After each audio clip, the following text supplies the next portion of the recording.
শীতের দাপটে কাঁপছে সারা দেশ, দুর্ভোগে নিম্ন আয়ের মানুষ। সর্বনিম্ন তাপমাত্রা রেকর্ড করা হয়েছে তেঁতুলিয়ায় 9.8 ডিগ্রি সেলসিয়াস, আর রাজধানীতে আজকে সর্বনিম্ন তাপমাত্রা 13 ডিগ্রি। আবহাওয়া অফিস জানিয়েছে আগামী বুধবার থেকে শীত আরও বাড়তে পারে। পৌষের তৃতীয় সপ্তাহে এসে ঘন কুয়াশার সঙ্গে হাড় কাঁপানো কনকনে ঠান্ডা বাতাসে সীমান্তবর্তী জেলা শেরপুরের মানুষ কাহিল হয়ে পড়ছে। শীতের কারণে পাল্লা দিয়ে বাড়ছে ঠান্ডাজনিত রোগ ব্যাধির প্রকোপ। শীত, কুয়াশা আর হিমেল বাতাসের কারণে জনজীবনে নেমে এসেছে দুর্ভোগ। শেরপুরের জেলা প্রশাসক তরফদার মাহমুদুর রহমান রাত 12টার পরে জেলার বিভিন্ন স্থানে শীতার্থ মানুষের মধ্যে কম্বল বিতরণ করেছেন। কুড়িগ্রামের উপর দিয়ে বইছে মৃদু শৈত্যপ্রবাহ। সর্বনিম্ন তাপমাত্রা 13 ডিগ্রি সেলসিয়াস। মধ্যরাত থেকে সকাল পর্যন্ত ঘন কুয়াশায় ঢেকে গেছে সমগ্র জেলা। দিনের বেলা সূর্যের উত্তাপ না থাকায় সন্ধ্যার পর থেকেই হিমেল বাতাসে তাপমাত্রা নামতে থাকায় তীব্র শীত অনুভূত হয়।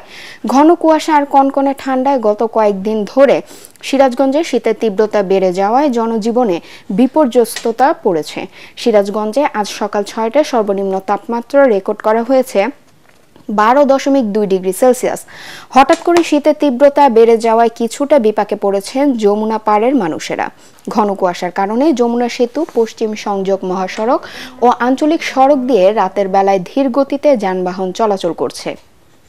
এই মুহূর্তে আগারগাঁওয়ের আবহাওয়া অফিসে আছেন সহকর্মী রাসনা দাস। আমরা সরাসরি চলে যাচ্ছি তার কাছে। রাসনা, শীতের তীব্রতা কি আরো বাড়বে? আবহাওয়াবিদরা কি বলছেন? শীতের প্রকোপ অনেকটাই কমেছে। রাজধানী সহ সারা দেশে গত দুদিন যে শীতের কুয়াশার চাদরে যে মুড়েছিল সারা দেশকে, সেটি অনেকটা কেটে গেছে। এখন ঢাকা শহরে সূর্যের আলো পরিলক্ষিত হচ্ছে এবং সূর্যের আলোর সঙ্গে মিষ্টি বাতাস, সুন্দর চমৎকার একটি ওয়েদার। আবহাওয়া অধিদপ্তর জানিয়েছে ঢাকায় সর্বনিম্ন তাপমাত্রা 13 ডিগ্রি সেলসিয়াস এবং ঢাকার বাইরে তেঁতুলিয়াতে সর্বনিম্ন 8.9 ডিগ্রি সেলসিয়াস।